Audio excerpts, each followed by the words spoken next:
It's time for Home for Christmas Part 2, and since Part 1 and Part 2 aired a week apart, it makes sense that Zack walks us through the last episode. But this recap is over 2 minutes long, so while Zack rambles, I'll take my own trip back to validate viewer Eric C., who noted that I failed to mention that all the adults were cool just letting this dude die, and that Slater initially puts the mask on upside down.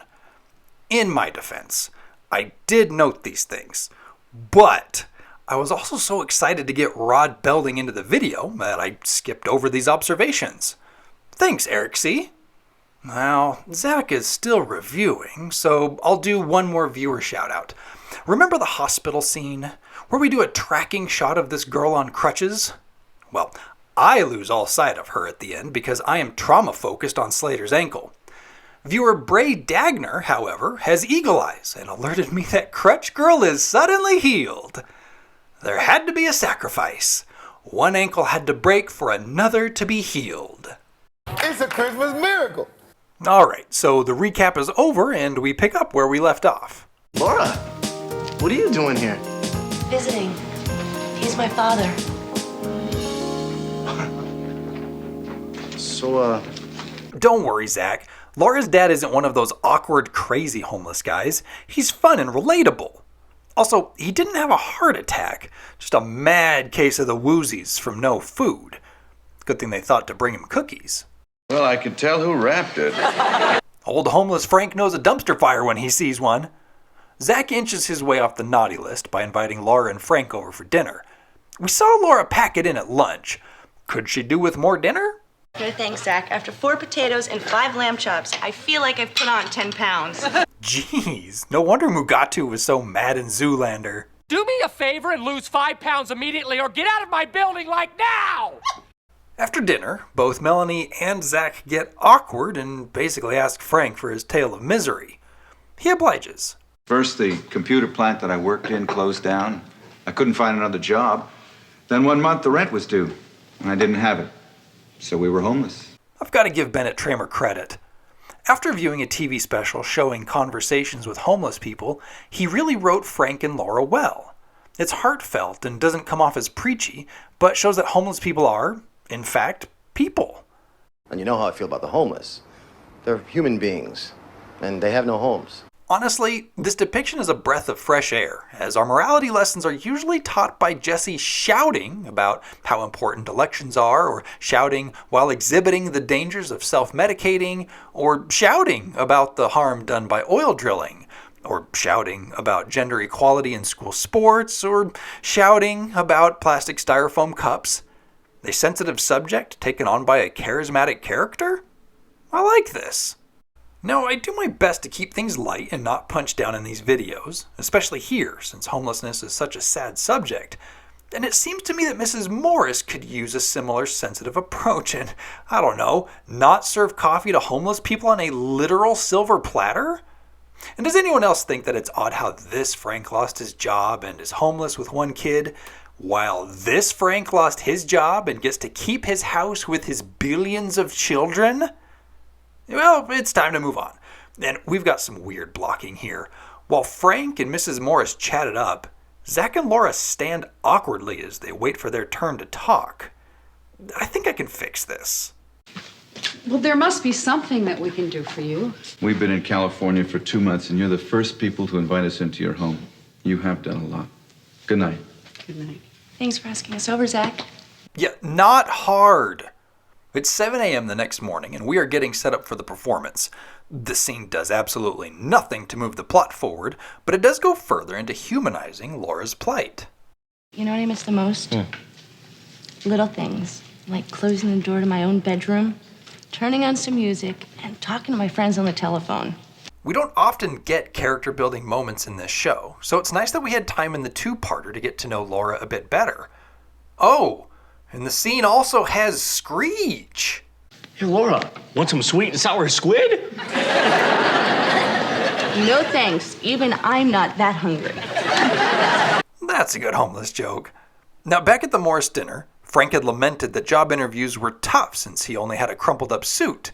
Well, Laura works in a men's clothing shop, and that blazer would make getting a job a breeze. At Kelly's urging, Laura asks Mr. Moody for an advance to buy the coat. Stop wondering. No. In Mr. Moody's defense, it is just her second day on the job. But then again, like Kelly said, he'd just be getting the money back, so what's the problem? This is Laura's only chance to buy a Christmas present for her father. She's homeless. If I knew she was homeless, I wouldn't have hired her. People like that steal. Oh, I see. The problem is that Mr. Moody is just generally an a-hole. And I'm sure Kelly meant well, but I don't think Laura would like her lack of housing status tossed around like that. Zack arrives to get Kelly for the play and tries to get Mr. Moody to let Laura join the cast. He promises to double Moody's profits. Step into my office. It's time to play Let's Make a Deal. Whatever the plan is, it works. While Zack rushes off with Laura to teach her lines, Kelly has Marlene put the coat in the back. And you just might recognize Marlene as the girl at the attic who got an earful from Slater about Jesse. Now, look at Zack's face as he pleads for some script changes. Mom, it was the only way to get Laura into the play. Oh, anything for you, sad puppy.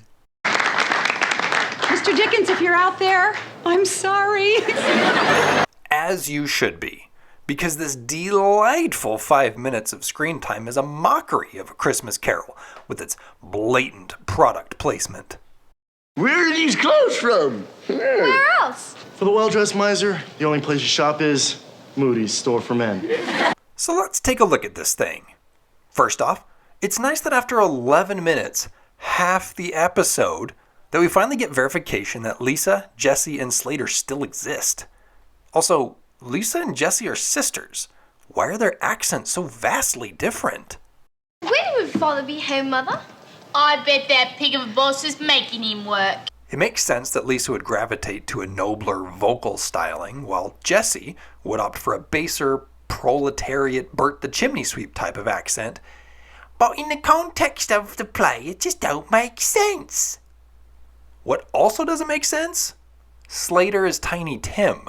I mean, come on, y'all. There ain't nothing malnourished about this specimen. And speaking of miscasting, what was Kelly's role again? How does a cleaning woman come to have these gentlemen's items? I stole them. A-ho on them is lying dead in his bed. No, God! No, God, please, no! No! No! No! This is the only part Kelly has in the play, and it's the worst thing the show has ever done to her. Outside of Jeff. And her dad losing his job. And other things, I guess. We should also point out that the spirit of Christmas yet to come is a silent role. But if it did ever speak, it should definitely talk like Lisa. Scrooge, you better change your act, you better change your attitude, and you better change that sorry-looking wardrobe. As to be expected, the one person holding this corporate-stained production together is Screech. Dustin Diamond is just in a class of his own when it comes to comedy flair. We're at the home of my clerk. Bah, Cratchit! It's a shame about Tiny Tim. Yes, it's tragic. So young, so brave, and so poorly dressed. He should try the boys department at Moody's store for men. Wow! Ah, look hot! Where are these clothes from? For the well-dressed miser, the only place you shop is Moody's store for men. For the well-dressed miser? Is that a good slogan? Mr. Moody seems to think so yay to teenager marketing. Alright, so Marlene, who's been covering for both Kelly and Laura, gets to go on her break. With the coat missing and no sales receipt, Mr. Moody accuses Laura of stealing. I mean, that's clearly the only explanation here. Sure, you just watched Laura in a play for the last hour and assume that she found time to steal and conceal and then return to loiter at the scene of the crime? I had Marlene put that coat aside for me. I was gonna pay for it right now. To mimic one Ebenezer Screech, thine emotions reveal you as a bigot. But why would Laura run if she's innocent? Well, why would any minority figure be afraid of the cops when it's the respected old white guy levying the accusation? She's young, she's scared, and she's in the wind. So now we play hide and seek with Laura and her dad. There is no sign of her or her Come on, father. guys, we gotta find Laura. Should we have Zack redo that line? There is no sign of her or her Come on, father. guys, we gotta find Laura. He stumbles and says they should get and find Laura. There is no sign of her or her Come on, father. guys, we gotta find Laura. So no? He did good? Good. I mean, good. And great. Great and good. I know we're concerned about Laura and all, but I cannot get over Lisa's outfit. Pointy suede shoes, tapered white pants, and a teacup jacket? She's looking more matronly than Zack's mom. The crew splits up to canvass the neighborhood, but to no avail. Duty calls and the Morrises have to get a Christmas tree. At the attic? Either the club shut down and got retooled as a tree lot, or production just used the same doors. And wouldn't you know it, some bum has parked his car right up front. Darn wire's loose again. Oh, hey look, there they are. Ain't that just like life? The easiest way to find something is to stop looking so hard and wait for writers to just put them in your path. And while Frank may be okay with his mobile home, the Morrises aren't having it. Well, this is no place to spend Christmas Eve. Duh! The guy just told Frank he had to move. Okay. What this means is that Frank and Laura are invited over for Christmas Eve. Kelly's late, but she's brought along a friend. Oh, it's Mudbutt Moody. But wait, he's good now. And he wants Laura to come back to work. It's a Christmas miracle. And look, a free jacket for job interviews. It's a Christmas miracle. And an invitation to stay with the Morrises until Frank gets back on his feet. It's a Christmas... Yeah, we get it, Keenan. But it might take a while finding a new job. We could wear out our welcome. Don't worry, Zack wore out his welcome a long time ago. Oh, look at the sad puppy face. And then Zack boldly exhibits why this might be a salacious idea.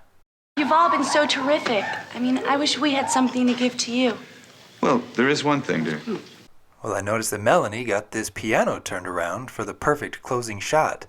What do you say we end this episode with some feels? Sleep in heavenly peace. Sleep in heavenly peace. Two notes here. First, it's nice that everyone sings with their real voices. It has been very rare up to this point, as we typically get professional singers on a track or a singer belting off camera to give off the impression that these kids can sing. Of course, there's always that one time. Blue moon, you saw me standing alone. Just more doing Kelly dirty. Now, the use of real voices lends a bit to the sweet authenticity of this moment. The second thing to note, how rich are the Morrises? Well, when you play a heartfelt song on their piano, the lights automatically dim. Having one of the first smart homes is a perk thanks to Derek Morris choosing the career of computer. It should come as no surprise that this duo of episodes comes up often when people discuss their favorite Saved by the Bell stories, and I'm going to credit how the episodes were paced. The first episode is more of the goofy fun we expect from the show. Everyone gets a moment, and we establish some humanized, sympathetic characters. With a solid foundation, the second episode has room to breathe. We don't mind their near-blasphemous take on A Christmas Carol or the more serious undertones because we are comfortably in the groove of the narrative. And we still get some great Screechisms. Lisa, you can go with me.